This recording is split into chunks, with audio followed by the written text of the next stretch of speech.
I learned this stuff a few years ago. I'm going to be kind of teaching a combination of workshops that I learned from Jeff Gamboa, who's the division manager in Florida, in the Florida Gulf Coast division. And then I also am going to be teaching some stuff that I learned from Olivia Bolt, who is a CSP, I think in the Carolina area, I'm pretty sure. So anyway, so this is not my material.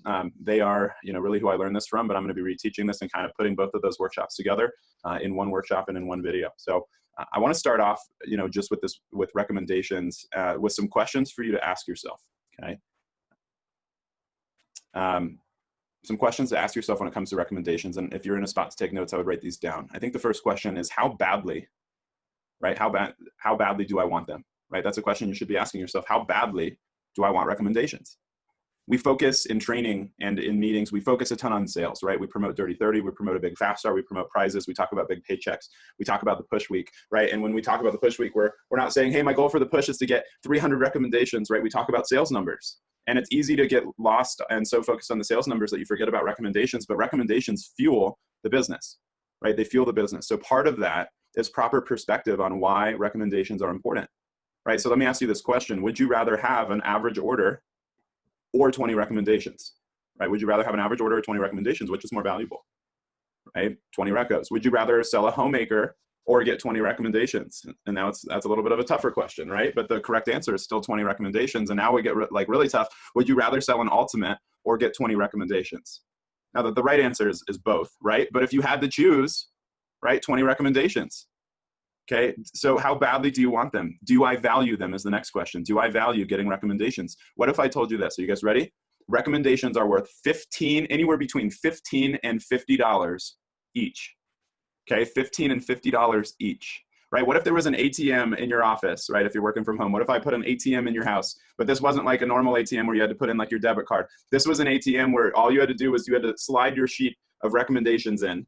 And if for every 10 recommendations you got, $500 would shoot out, right? Like if there was an ATM that shot out $50 every time you inputted a recommendation, you would fight and scratch and claw to get every last recommendation.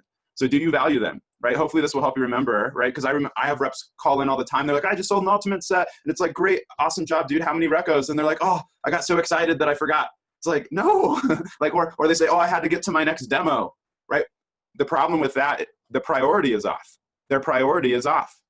Right? If someone gets a set, you need those recos, right? You need those recommendations, especially when someone bought a set, right? Two reasons. One, birds of a feather, right? Flock together. So if someone buys an ultimate, chances are their friends are too, right? But also, how is this customer that just bought an ultimate or a homemaker or a galley set even, how are they going to talk about the product? So when I'm setting up these appointments with the recommendations, you know that they're going to text their friend and say, hey, so I just set an appointment with this Cucko guy. What's this thing all about, right? You know they're going to talk.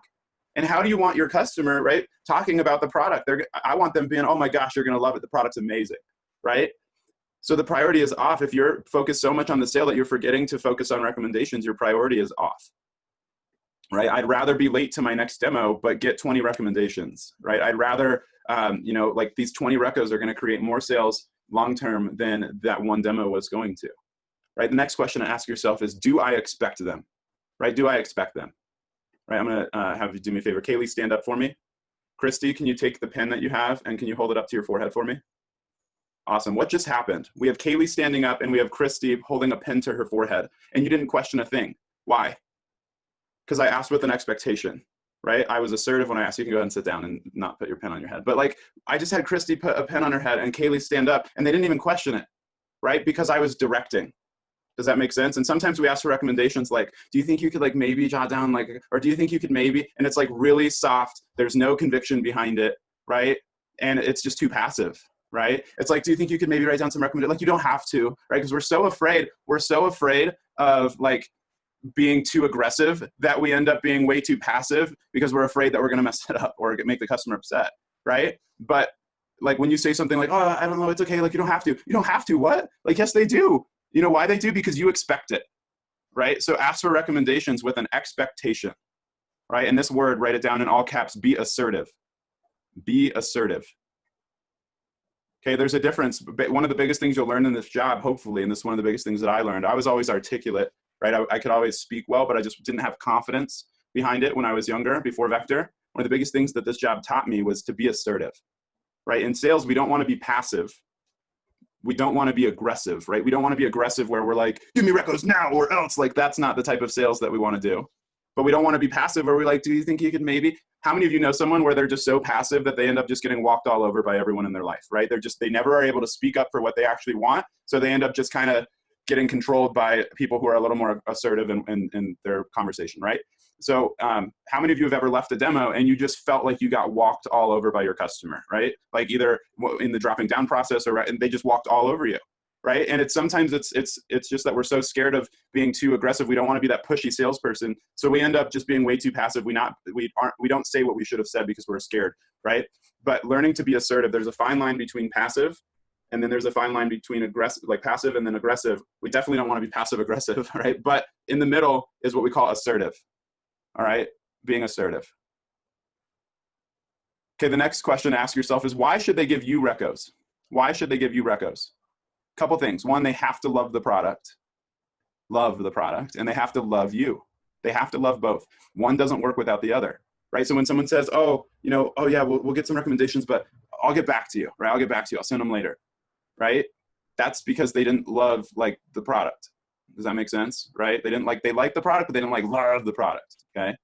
Or, oh, you did such a great, or you did so great, you did such a good job, we just don't feel comfortable, right? Like they liked you, but they didn't love the product, okay? Or vice versa. Does that make sense, right? They love the product, but maybe your presentation wasn't great. Okay, so why should they give you recommendations? They have to like you. They have to like you. Okay, so a couple of things. And you might be saying, Andrew, you're going to teach me how to get people to like me. Yeah, I guess, right? And it's really easy to say, oh, well, Alan Hernandez, he's done this for 3 years, or it's easy to say, oh, Luke Mills, he's so charismatic, or oh, Jason, he's just been doing this for such a long time. This has nothing to do with personality, by the way. This is technique. Okay, this is technique. What I'm about to teach you is science, not art. Okay, we're going to make it science. Like 1 + 1 = 2 is what I'm going to teach you. If you follow it, it works. Okay, so let's start with the product. We talked about 2 things, right? They have to love the product and they have to love you. So let's start with the product. Okay, our product, we do a professional sales presentation. Okay, and I think it's important to focus on the word professional. Okay, professional sales presentation. It's also important to understand that when someone buys Cutco, Cutco is an investment, not a purchase. Okay, Cutco is an investment, not a purchase, right? And you may say, well, what's the difference? Well, an investment, psychologically, right, mentally, an investment is usually kind of like that $1,000 mark. So for example, you'll buy gum, you'll invest in a laptop. Does that make sense? Like that's the verbiage. You'll buy a t-shirt, you'll invest in a suit, right? You guys get the idea, but a professional investment. So if you want someone to have a professional impression on a professional investment on a professional product, you need to have a professional what? You need to have a professional presentation, a professional demo. And by professional, that doesn't mean like salesy and like straight up like suit and tie and like monotone the whole time. Professional just means you know what you're doing, you're confident what you're doing, you know your product, right? You know your demo. How many of us don't even know what all the knives do yet, right? You're trying to sell me on why I should get a complete set, right? Why I should get an ultimate set, but you don't even know what the knives do, right? And this is sarcastic for a reason, but do you know that there's a website out there that exists that has all of the info on all of the products? Really? Ready? You guys ready? Cutco.com. Okay, you want to do a professional demo, and some of you have never even been to Cutco.com yet, right? Like think about this, right? You want to do a professional demo, you haven't even been on it. Ask your manager questions. Ask your captain questions about the knives. Learn the knives. Learn the difference between the sets. Learn how to talk about them. Okay, when you're a pro, when you're a professional, you know your products. When you're a pro, you know that Cutco is not a knife company. You know that Cutco actually stands for, the CUT stands for culinary utensil, and the CO stands for company. Culinary utensil company. So not just knives, culinary utensils. We just happen to have our most popular product as knives, but do you know a little about everything? You got to know the knives in depth, right? Because that's definitely the first thing we show and the most popular thing, but you got to know a little bit about the other stuff too. Part of being a professional is, do you have your recommendations approach down? Do you have it memorized? Do you have pages 8 and 9 down? Do you have the ability, and I know it's a little weird over an online demo, but if you're on Zoom or FaceTime with them, you have to be able to look them in the eye when you're quoting prices and when you're covering it, because that's professional. Right? When you're saying, Mrs. Jones, the great thing about Cutco, and if you're on Skype or FaceTime or Zoom with them and you're like, the great thing about Cutco, and you're like not even looking at the screen, like, really, it's that great? You can't even look me in the eye? Right? It's fine to read the rest of the manual word for word, but when it's time to quote prices and cover and ask them if they want to buy, you lose 70 to 80% of the ability to connect with your customer, right? If you don't have it memorized and you're not focused on your customer and you're trying to, just read it, okay? Because like you're about to ask them to invest. Eye contact is important when you close, right? So if you're doing demos over, over speakerphone, like that's fine. I would get to a point where you can do them over Zoom and stop the share of the screen so you can look at them when you're closing, right? If you want to get them to love the product, deliver a great presentation. Now realize it won't happen overnight, okay? You guys know professional, the word professional means someone who gets paid a professional income to do a trade, a sport, or a craft. Okay, so a professional athlete, they get paid a professional amount of money to play a sport, right? Where I do not get paid any money at all to shoot air balls. Okay. A professional means someone who gets paid a pro income to do a trade, craft, or sport. Do you know what all professionals have in common? Whether it's sports or music or a doctor or a lawyer, okay? You know what all pros do? Ready? They practice more than they perform, right? They practice more than they perform. You got to rehearse. It's worth it, right? Not the whole week, not every day, right? But how about one time per week where instead of doing a demo, you get organized and you practice?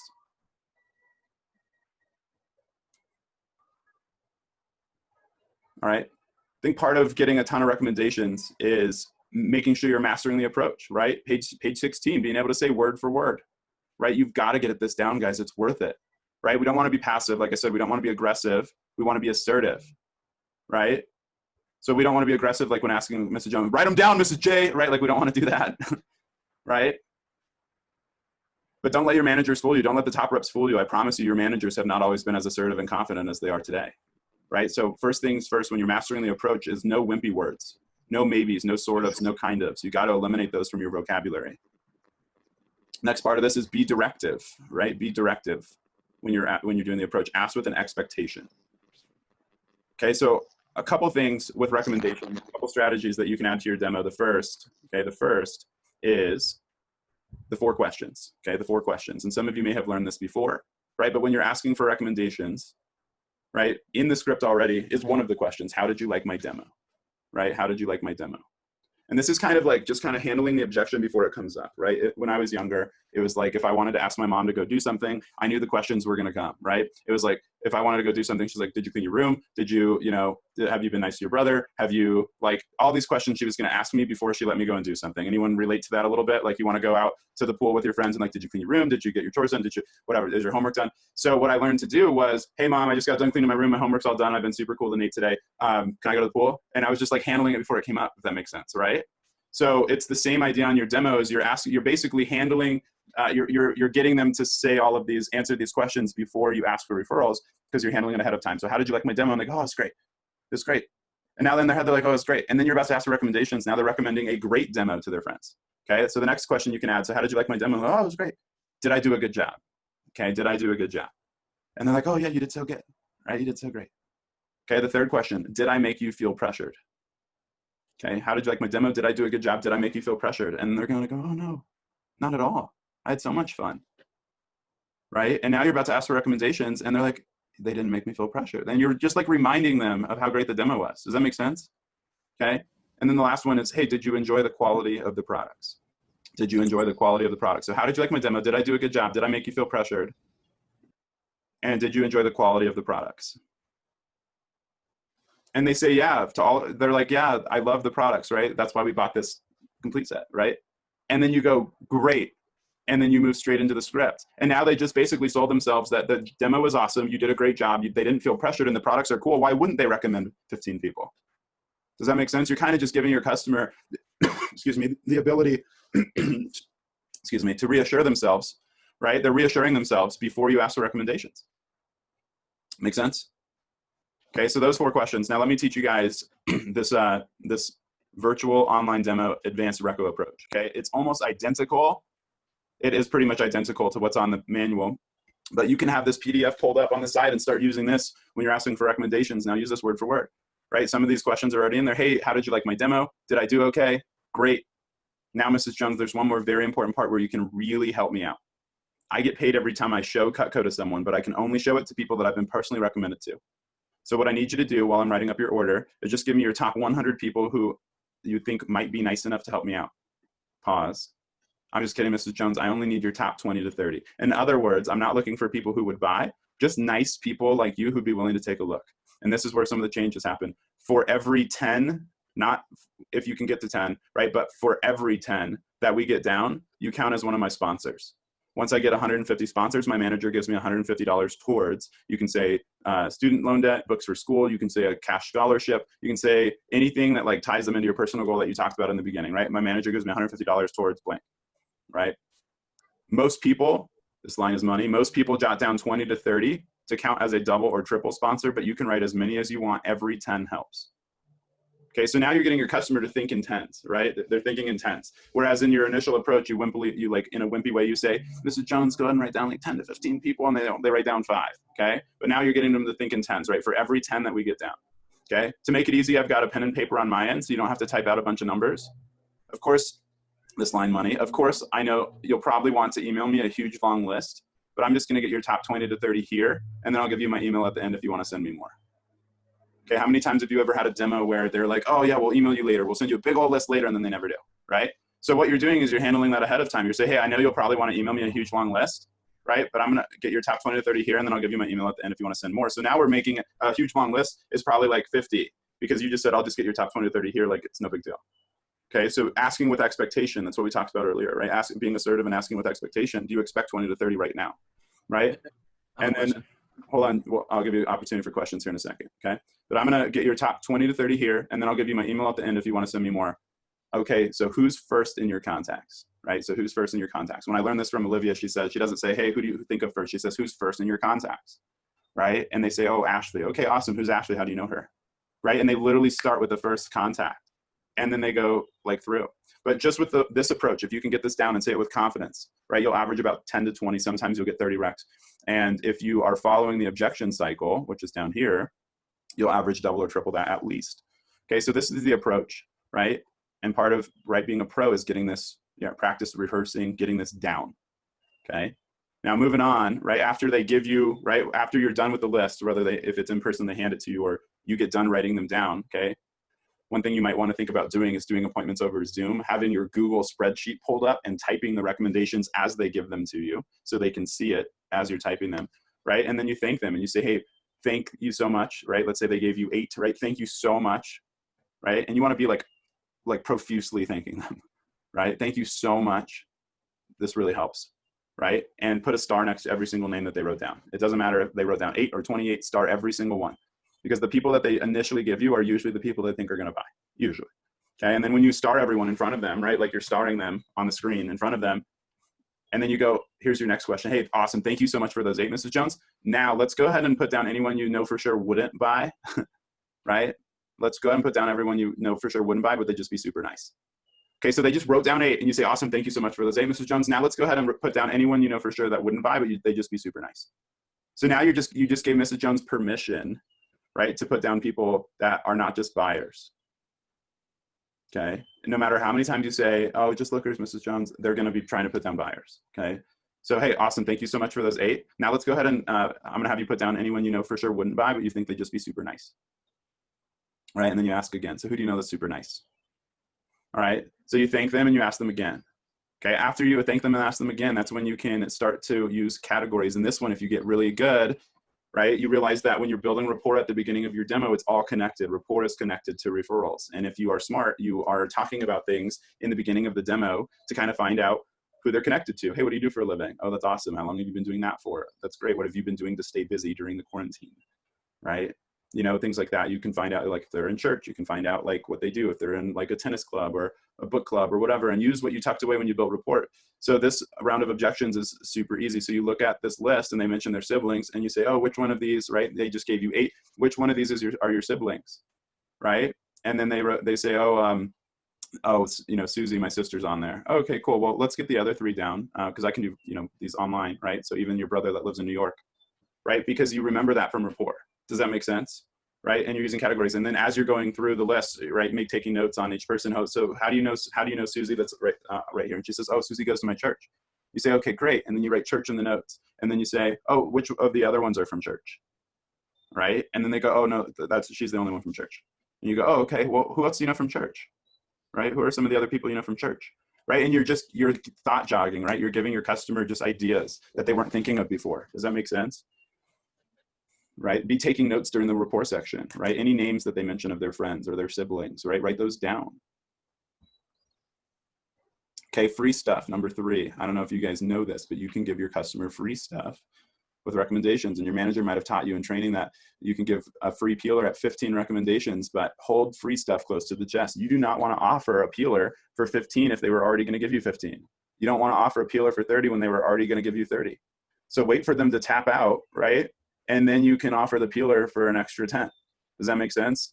And Olivia, when I heard this message, she said every single time that she's gotten 100 plus recos, it's because she waited to leverage free items, right? She had a stretch of 5 appointments in a row where she got over 100 recommendations, right? And one thing that she said was, like the first time I did it, right, I offered the free stuff at 100 because they were already like so close. I said, hey, if you can get to the 100, I'll buy you blank, right? And she gave them the free item, and she said, hey, do me a favor, don't give away my secret, right? Don't share the secret of the free stuff, right? And then it always gets shared anyway, right? The customer, was letting their friends know ahead of time, hey, they got me some free stuff. If you give them 100 recommendations, they'll give you free stuff, right? So the next demo she did, right, she's like, hey, I'm going to give you 100 referrals so I can get a free peeler like you gave Susie. Does that make sense, right? So wait and leverage that free stuff. Okay, so the peelers, right? The peelers are easy, but you can technically buy your customer whatever they want. So if you know that they wanted a can opener and they didn't buy it today, is it worth buying a can opener out of your own pocket to get 100 recommendations? Easy. Easy. Does that make sense? Okay. The next 10, right? This is the 4th step here, right? So if they're at 18, ask for 2 more. If they're at 71, ask for 9 more. Why? Because we're getting them thinking in tens, right? For every 10 you give me, you're a sponsor. So thank you so much for these. You've helped me out so much. I do want to let you know, though, I can't combine the referrals you gave me with someone else's referrals, okay, to help with my sponsorship. They just have to be from you. So you're at 71. Is there any way you can get me 9 more, right? So you can be at 80 and be an additional sponsor, right? So just always getting to the next 10. Right. Number 5 is qualify, right? This is a great way to identify categories she's missing. When you realize that she has none of her book club people or whatever she was talking about, you can add those, right? But qualifying, hey, how do you know these people? Where do you know them from? Okay, great. And then the last step, thank them, and then a 3-way text. Make sure your appreciation is genuine, right? The last thing I send Mrs. Jones, or the last thing you send Mrs. Jones is a text, and you have her put you in a 3-way text with everyone that you starred, right? Her top people. Okay, so this will be multiple 3-way texts, not just one big text of all of her people, right? But how nice would it be to have Mrs. Jones put you in a 3-way text with her friend? They start responding, oh, hey, yeah, sure, we'd love to help. And then those people have already said yes, and all you got to do is call them right there, boom, and book the demo. Imagine how much easier that's going to make your phone time. Okay, so a 3-way text is amazing, right? It's amazing. Okay, so it can say something like this, hey, Susie, this is, and you'll put your name here. This is Olivia. She just showed me some Cutco. She's super sweet and hilarious and is working really hard to pay off some student debt with her company. Cutco's awesome, but there's no pressure to buy. She's paid just to show it. I thought I'd introduce you to her and let her tell you a little bit about what she's doing this summer. Smiley face, right? And like a lot of times these people will start, for those of you who have done 3-way text before, a lot of times customers will literally reply like, hey, with a smiley face, or, oh, that's awesome, or, we love Cutco. And like those people are like layups, right? Super easy. Okay, if they don't respond, you can immediately respond. If they don't immediately respond, you immediately respond. Hey, Susie, Mrs. Jones had so many nice things to say about you. Is now a good time to give you a quick call, or would later tonight be better? Right, and you're offering them a yes or a yes. Okay, and they're like, oh, yeah, sure, you could call right now. And then boom, you hop on the phone, you read your approach about, hey, I get pages to show. I thought you'd be nice enough to help me out. Would blank or blank work better for you? And you book the demo right away. Make sense? Cool. So this is something that it works. It's not a magic wand though, right? You got to practice it. You got to rehearse it. You've got to study it. You can't just, wing it, right? This is something that, you want to get these steps down. I'd be printing this out. I'd be having it next to your computer when you're doing your demo and going through the steps, right? Rehearsing them. I'd be rewatching this recording multiple times, right? So you can take some of the exact verbiage, right, that I was sharing and use it and study it and practice it and rehearse it again and again and again. Because if you can get to the point where you're getting 15 to 20 recommendations every single time, would it be worth spending an hour studying this and practicing and rehearsing it? 100%. Okay, so put in the effort and get really good at this, right? But you have everything you need right now to be getting a ton of referrals. Last thing I'll share with you is this only works if you believe it will. You have to believe that people can and will give you 50 recommendations, because they can, right? You gave yourself 50 recommendations plus in training. In that brainstorm list you made, right, in training, you literally were giving yourself recommendations, right? When you made your chicken list in advanced training 1, you were giving yourself recommendations.